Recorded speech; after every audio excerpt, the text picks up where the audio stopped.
အားလုံးမင်္ဂလာပါတော်ရီဝမ်ကနေပြန်လေးကြိုဆိုပါရစေကျွန်တော်အခုဒီဗီဒီယိုမှာတော့ Microsoft Word မှာစာတစ်စောင်မရိုက်ခင်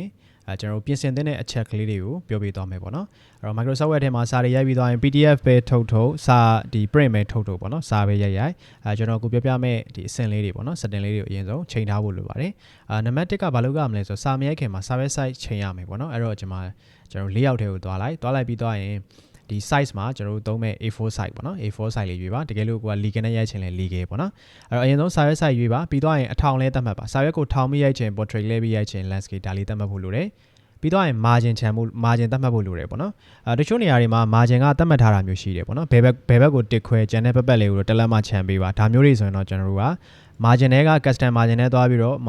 အပေါ်ဘလောက်အောက်ကိုဘလောက်ဘယ်ဘက်ဘလောက်ညာဘက်ဘလောက်ဆိုပြီးတော့တန်ဖိုးသွားပြီးသတ်မှတ်ပေးလို့ရတယ်ပေါ့နော်ကိုယ့်အကူစာရိုက်တဲ့အခါမှာတော့ margin ကို normal ထားပြီးတော့ရိုက်လို့ရတယ်လို့လိုအပ်ရင် custom margin ထဲမှာကိုယ့်အကူဘေးသားကိုတက်လက်မှပတ်လည်းမချမ်းမဲနဲ့ 0.5 လောက်ချမ်းမလား8လောက်ချမ်းမလားချမ်းလို့ရတယ်ပေါ့နော်အဲ့တော့ပုံမှန်စာတွေကတော့ normal နဲ့ထားပြီးရိုက်လို့ရတယ်လိုမှပဲ sure ပါတချို့လုပ်ငန်းခွင်တွေမှာ margin သတ်မှတ်ချက်ရှိတယ်ပေါ့နော်အဲ့ကြရင်တော့ custom margin နဲ့သွားပြီးတော့ပြင်ဖို့လိုပါတယ်အဲ့ဒါပြီးသွားရင် home နဲ့သွားပြီးတော့မှကျွန်တော်တို့ font size သတ်မှတ်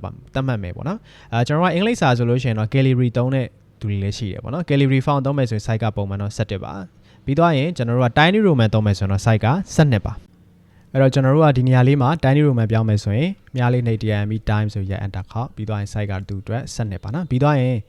ကျွန်တော်တို့ပြည်ထောင်စု font သုံးမယ်ဆိုရင်ဒီနေရာမှာပြည်ထောင်စုသို့မဟုတ်မြန်မာ text ဆိုပြီးတော့ပြောင်းလို့ရတယ်ပေါ့နော်ပြည်ထောင်စုသုံးလဲရတယ်မြန်မာ text ရတယ်ဒါ Unicode နဲ့ရေးရတာပေါ့အဲ့တော့ဒီကောင်တွေသုံးမယ်ဆိုတော့ပုံမှန်သတ်မှတ်ထားတော့73ပေါ့နော်ဒါပေမဲ့ကိုယ့်အကူစာရိုက်တဲ့အခါမှာ17လောက်နဲ့ရရင်ရပါတယ်ကျွန်တော်တို့ဆိုရင်ဒီတင်ရိုးစာအုပ်တွေပါတယ်ရင် size 17လောက်နဲ့ပဲသွားတယ်ပေါ့နော်73ကတော့နည်းနည်းကြီးလို့လေအဲ့တော့အဲ့ဒါလေးကျွန်တော်တို့အရင်ဆုံးသတ်မှတ်ဖို့လိုပါတယ်အဲ့တော့တကယ်လို့ကိုက Unicode သုံးမယ်ဆိုလို့ရှိရင်ပြည်ထောင်စုသုံးဖို့မြန်မာ text ပြောင်းပြီးတော့ size ကို17သုံးဖို့73နဲ့ထားပါတော့ထားပြီးဒီခါမှာစာပိုက်တွေရိုက်မယ်ဆိုစာပိုက်တွေဒီဘယ်ညာညီရတယ်လေအဲ့ဒါကြောင့် justify ဆိုတာလေးကြိုယူဖို့လိုပါတယ်အဲ့တော့မြန်မာစာတွေကကျတော့စာရိုက်ပြီးမှ justify ထည့်လို့ရ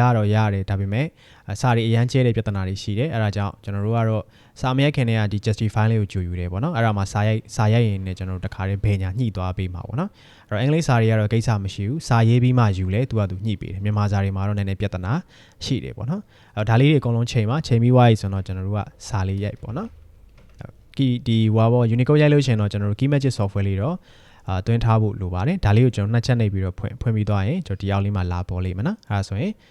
keyboard က control shift ဇုံဖိပြီးတော့ကျွန်တော်မြန်မာအင်္ဂလိပ်အပြန်လဲပြောင်းလို့ရတယ်ပေါ့နော်အဲ့တော့ပြီးသွားရင်တော့စာရိုက်ပါရိုက်ပြီးရင်တော့ကျွန်တော်တို့ save ရမှာဖြစ်ပါတယ်အဲ့ဒါဆိုရင်ကျွန်တော်တို့ကဒီ file လေးကိုစာတွေအားလုံးပြီးရိုက်ပြီးသွားလို့ print ပဲထုတ် PDF ပဲထုတ် setting တွေအကုန်လုံးက